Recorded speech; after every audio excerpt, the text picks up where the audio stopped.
عورتوں کے ساتھ بہترین سلوک کرنے پر قرآن کس طرح خوبصورت انداز میں فرماتا ہے کہ ارشاد فرمایا عورتوں کو اس نیت سے روکو نہیں کہ جو مہر تم نے انہیں دیا تھا اس میں سے کچھ لے لو۔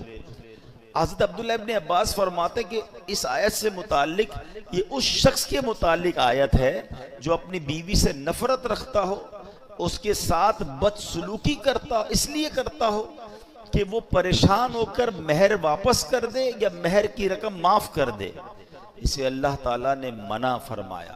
ایک قول یہ ہے کہ لوگ عورت کو طلاق دیتے تھے پھر رجوع کر لیتے تھے، پھر طلاق دیتے تھے پھر رجوع کر لیتے تھے، عورت کو لٹکا ہوا رکھتے تھے، اپنے پاس نہ آرام پا سکے نہ دوسری شادی کر سکے، یعنی عورتوں کے ساتھ زیادتی کرتے تھے۔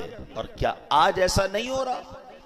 بعض جگہوں پر عورتوں کے ساتھ بڑی زیادتی ہو رہی ہے، عورت کے ساتھ اس طرح سلوک ہو رہا ہے جیسے عورت کو پیر کی جوتی بنایا۔ جناب یہ اسلام ہے، یہ وہ لوگ ذرا سوچیں جو کہتے ہیں کہ اسلام میں عورتوں پر بڑی سختیاں ہیں۔ آج کل اس طرح کے جلسے ہو رہے ہیں، اس طرح کے سیمینار ہو رہے ہیں، اور معاذ اللہ عورتوں کو یہ ذہن دیا جا رہا ہے کہ نہیں جناب اسلام میں رہو گے تو تمہاری جو آزادی ہے وہ ختم ہو جائے گی۔ بتائیے یہ قرآن کیا بیان کر رہا ہے کہ عورتوں کے ساتھ اچھے طریقے سے رہنا۔ نبی پاک کی کئی حدیثیں ہیں، تم میں بہترین وہ ہے جو اپنے گھر والوں کے ساتھ بہترین ہے، اور پھر کیا فرمایا، سن لو میں تم سب سے زیادہ اپنے گھر والوں کے ساتھ بہترین ہوں۔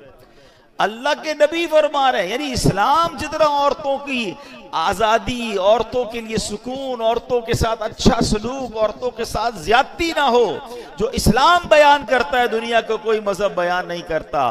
بلکہ چلیے جناب میں تھوڑا سا اسلام سے پہلے کی بات آپ کو بتاؤں۔ بہت سارے مسائل ہیں کہ انسان نے پہلے عقل کے ذریعے اس کو حل کرنے کی کوشش کی، دین کی طرف نہیں آیا۔ اب ذرا غور کیجئے، مسئلہ نسوانیت کا مسئلہ ہے، جو نسوانیت ہے، فیمنزم ہے، عورتوں کے حقوق کا مسئلہ، ذرا اس پہ بات کریں تو صدیوں سے انسان اس کا حل تلاش کر رہا ہے۔ ارسطو اور افلاطون جیسے جو فلسفہ تھے، جو فلسفی تھے، انہوں نے بہت مغز ماریاں کی اور عورت کی معاشرے میں کیا اہمیت ہے اس پہ غور کیا۔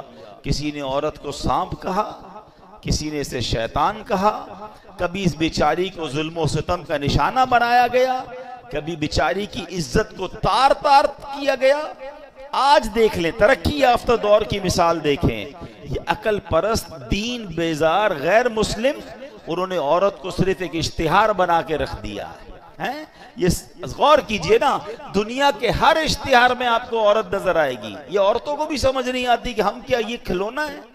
مردوں کی آئٹم بیچنی ہے، مردوں کی چیز بیچنی ہے، اس میں بھی عورت کا اشتہار ہے۔ یعنی عورت کا کام یہ کر دیا گیا کہ اس کو ایک اشتہار بنا دیا گیا۔